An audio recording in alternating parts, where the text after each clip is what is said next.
Bienvenue sur la chaîne J'aime Jésus-Christ de Nazareth TV. Aujourd'hui nous vous partagions une révélation de Jésus-Christ donnée à sa servante Rachel Mechala de la Zambie. C'est une révélation traduite de l'anglais, car je suis pressé entre les deux, la vie et la mort, ayant le désir de partir et d'être avec Christ, ce qui est bien mieux, néanmoins rester dans la chair est plus nécessaire pour vous. Philippiens 1 verset 23 à 24. Voici un rêve que Dieu m'a donné. Je marchais dans l'une des rues de ma ville, quand soudain une voiture a quitté la route principale et est arrivée à toute vitesse dans ma direction. J'ai cherché un endroit où courir, mais il n'y en avait pas. C'était un endroit étroit sans espace de deux côtés. Je savais que la voiture allait certainement me heurter et je savais que c'était le jour où j'allais mourir. N'ayant nulle part où fuir, j'ai fermé les yeux. Alors que je me préparais à l'impact, tout s'est passé si vite et à ce moment, mon cœur battait de joie. Je n'arrêtais pas de penser, je vais être au paradis dans quelques instants.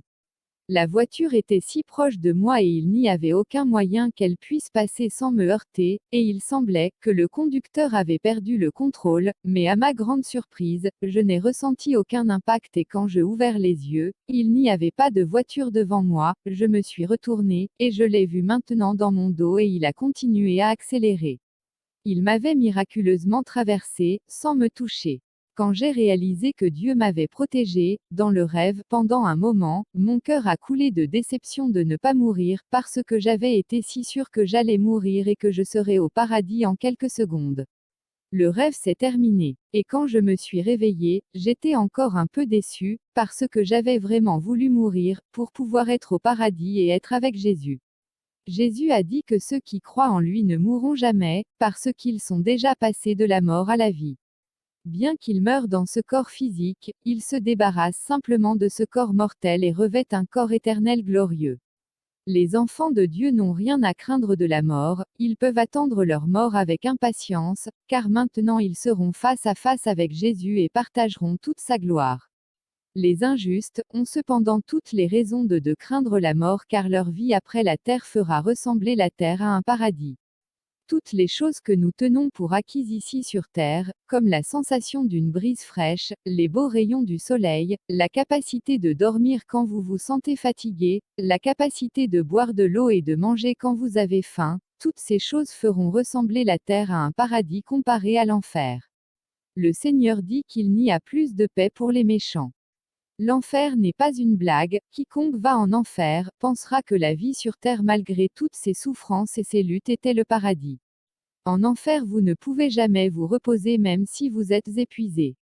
Si vous allez en enfer, au moment où vous vous sentez fatigué, sachez simplement que vous serez dans cet état pour l'éternité, car vous ne pouvez jamais vous reposer. Lorsque vous aurez soif, votre soif ne sera jamais étanchée, et vous vous souviendrez de la terre où vous pouviez au moins boire de l'eau quand vous aviez soif.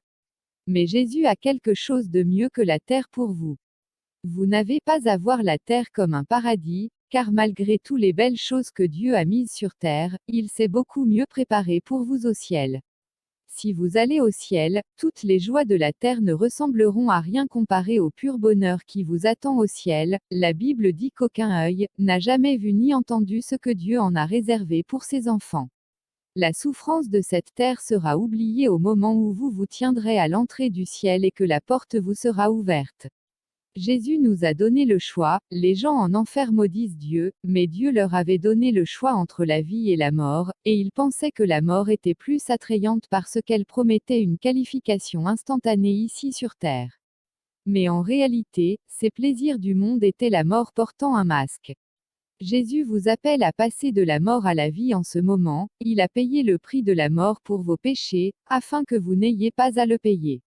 Mais si vous rejetez son don, vous devez payer pour vos propres péchés. Repentez-vous de vos péchés et donnez votre vie à Christ pendant qu'il est encore temps. Car Dieu n'a pas envoyé son Fils dans le monde pour le condamner, mais pour que le monde par lui soit sauvé. Il ne suffit pas de confesser Christ pendant que vous vivez encore dans le péché. Vous ne pouvez pas avoir Jésus et le monde en même temps. Vous irez quand même en enfer, parce que malgré la confession de Jésus avec vos lèvres vous le reniez bruyamment avec vos actions. Vous devez abandonner tout péché, puis venir suivre Jésus. Vous devez abandonner les jupes et les robes courtes, serrées et révélatrices, les vêtements exposant les décolletés, les pantalons pour femmes, les perruques, les bijoux, le cheveu permanente, les cheveux étirés en soufflant, le maquillage, les jeans déchirés, l'affaissement, la teinture des cheveux, les faux ongles.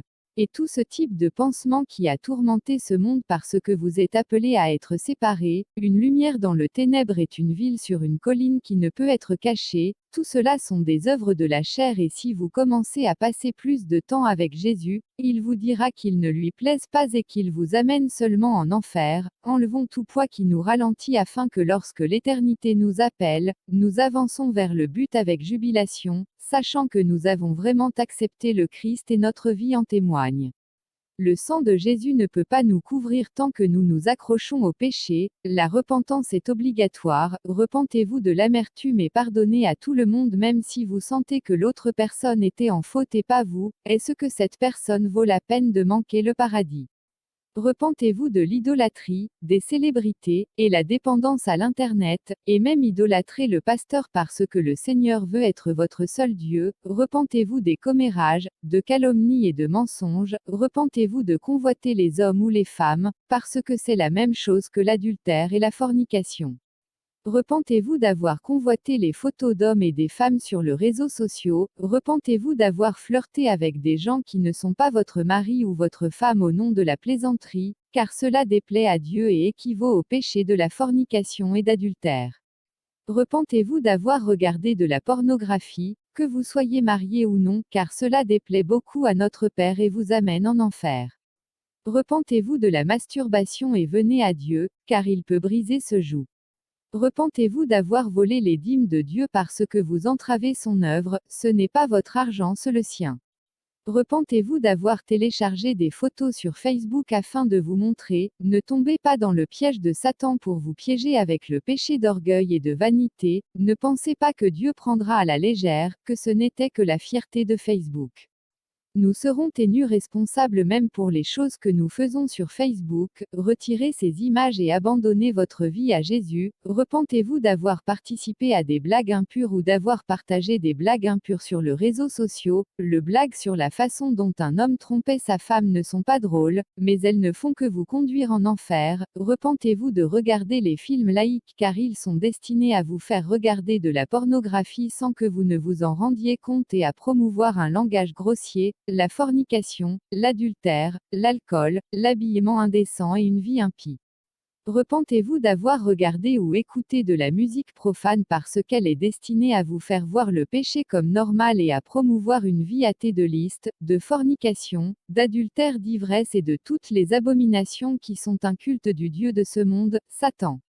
Repentez-vous d'avoir embrassé des gens avec qui vous n'êtes pas marié, au nom d'un petit ami ou petite amie, votre âme est trop précieuse, le monde pense que c'est normal mais que c'est un péché pour Dieu.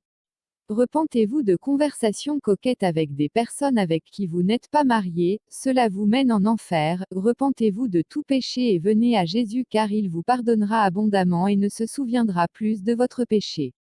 Demandez à Dieu de vous remplir du Saint-Esprit, parce que vous ne pouvez pas être saint sans le Saint-Esprit, et parce que personne ne pourra jamais vous donner une liste complète des péchés, mais le Saint-Esprit vous conduira dans toute la vérité et vous corrigera chaque fois que vous vous tromperez.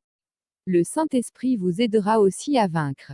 Ouvrez votre cœur à Jésus et passez de la mort à la vie, l'enfer est réel, et le paradis aussi. Merci d'avoir suivi cette vidéo, n'oubliez pas de vous abonner et de cliquer sur le bouton j'aime pour que la vidéo soit visible à d'autres personnes.